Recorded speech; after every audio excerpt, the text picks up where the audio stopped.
We're here back at the Fantasy Bar. Week 2 is here. We are back with 6 of my favorite plays for you on FanDuel and DraftKings, including one game I really want to load up on, so we'll get you some stacks and correlations there. I'm going to give you my favorite value play at the tight end position. A couple of running backs that may go overlooked in the ownership department in some great spots, and a beast of the week I think goes absolutely ham this week.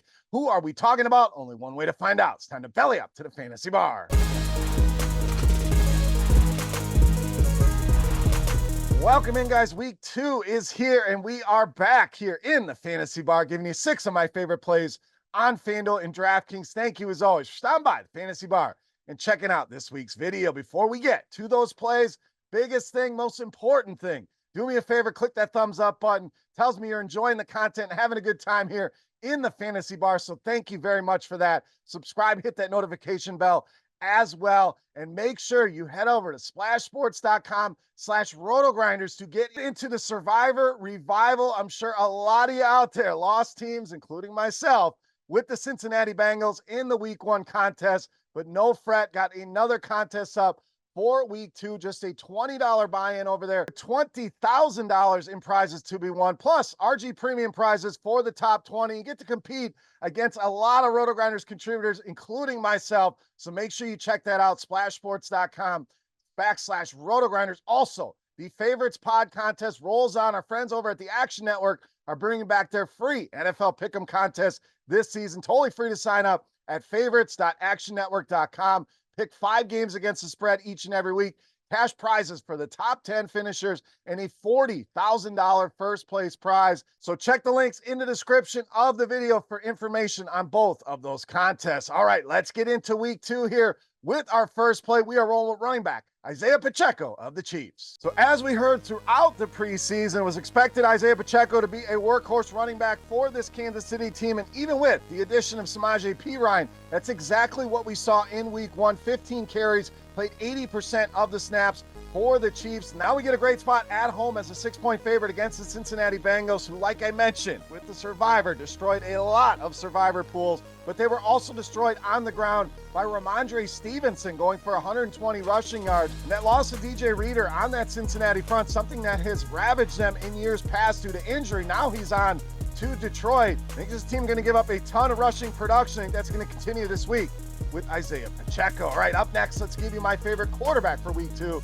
We're going with Baker Mayfield of Tampa Bay. I know a lot of you are saying, well, you're just going off of last week and what we saw. Well, last week, very impressive for Baker Mayfield. 37 points for this Tampa Bay offense, 4 touchdown passes. Yes, it was a matchup with the lowly Washington Commanders, but there was a lot of talk in the offseason about this offense potentially struggling without Dave Canales, and they showed they're going to continue to put up numbers here. And Mayfield has been one of the best quarterbacks over the last half year or so. We're talking multiple touchdown passes now. In 8 of his last 9 games, has gone over 280 or more passing yards in 6 of the last 7 games, including the last time he played this Detroit Lions team in the playoffs, went for 349 yards and 3 touchdowns in that game. Detroit continues to look like one of the bigger pass funnels in all of football, a team that's determined to stop the run, but going to give it up in the passing games. Matthew Stafford threw for 317 yards last week against this team. Tampa Bay an underdog in this game. Nice indoor game conditions here as well. I'm expecting Baker Mayfield to throw multiple touchdowns and go over 300 passing yards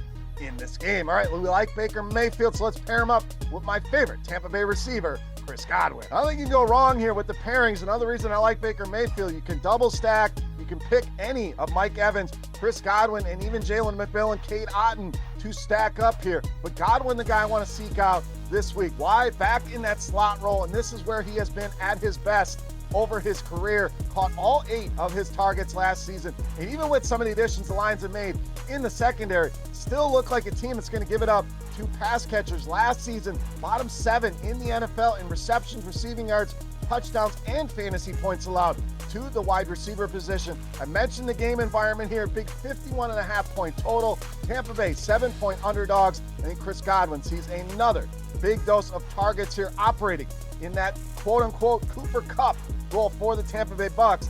Up 21 targets last week. I don't think we get that out of Godwin, but I think 10 to 12 targets and 7, 8, 9 receptions certainly in play here at a fair $6,000 price point. All right, we like that game. Let's go to the other side at running back with Jahmyr Gibbs. So So looking at early ownership here at the running back position, looking like Kyron Williams behind a banged up offensive line in a good matchup with Arizona, and Breece Hall likely underpriced at 7,400. Going to dominate ownership here. So let's get a little bit different here with Jahmyr Gibbs. We know the upside is certainly there. 17 opportunities in that game last week. Big 7-point favorites. Always a spot we like our running backs. And who gives more upside at the position than Jahmyr Gibbs? And there's not many running backs that have the upside that this guy has week in and week out. In fact, targets are very important for running backs, and he led all running backs in week 1 with a target share over 21%.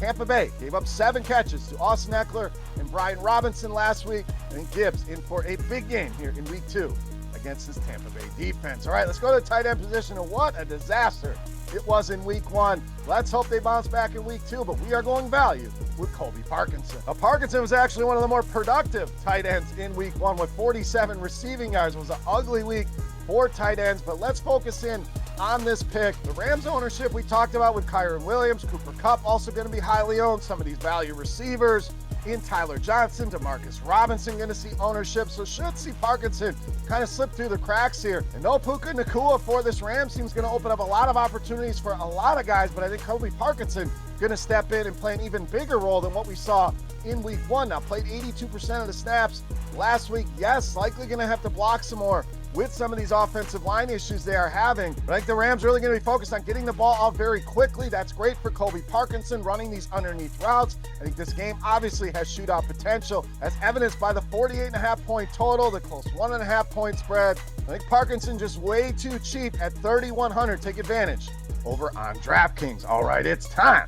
Take a look at my favorite play for week 2. Before we do that, let's continue our Beast of the Week contest. Congrats to our winners last week on Tyreek Hill.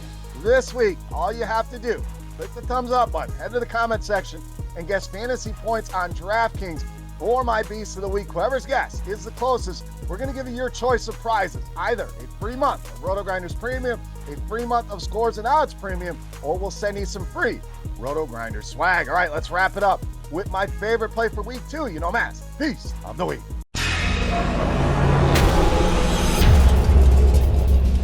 All right, Beast time. We owe you one more wide receiver, and we are rolling with Deebo Samuel of the 49ers, this week's Beast of the Week. So you'll notice we didn't talk about Jordan Mason. Yes, he's a solid play, going to be very highly owned. Cooper Kupp also going to be very highly owned. I want to give you some different looks outside of those two guys, and I think Deebo Samuel, a perfect example of that with all the ownership on Jordan Mason. Let's not forget about Deebo Samuel, who has a better matchup here than what Jordan Mason has. The Vikings, very good against the run, not so good against the pass. Love to use the blitz, and the Niners have been fantastic against the blitz, getting the ball out quickly, putting it into the hands of the playmakers like Deebo Samuel, who will also see some time in the backfield. We saw 8 carries and a touchdown out of the backfield last week, 31% target share, and that's no surprise. Without Christian McCaffrey over the last couple seasons, Deebo Samuel has a 28% target share in those games without McCaffrey. Vikings really struggled with wide receivers last season, and I don't see a ton of improvement on this defense to make us change that tune. Bottom 5 in receptions, receiving yards, and fantasy points allowed to the position. Yes, Jordan Mason in a good spot, but going to be very, very highly owned. So instead, give me a ton of shares of my favorite play on the week 2 slate, my Beast of the Week, Deebo Samuel. All right, that's going to do it for our week 2 6-pack. As always, any comments, questions, or feedback, hit me up in that comment section right below the video. Don't forget, your guess for fantasy points for Deebo Samuel on DraftKings to win some free RotoGrinders Premium, Scores and Odds Premium, or some free RotoGrinders swag. Don't forget your entries into the favorites pod contest over on the Action Network and splashsports.com/RotoGrinders to get into the Survivor Revival. I will also be in there, so excited to compete against a lot of you guys out there. For RotoGrinders.com, I am Beer saying salut. Thank you so much for watching. Best of luck in week 2, and we will see you. Thanks for checking out our videos. Don't forget to subscribe to this channel for more DraftKings, FanDuel, and other DFS content. And you can check out our daily live show schedule on RotoGrinders.com/videos.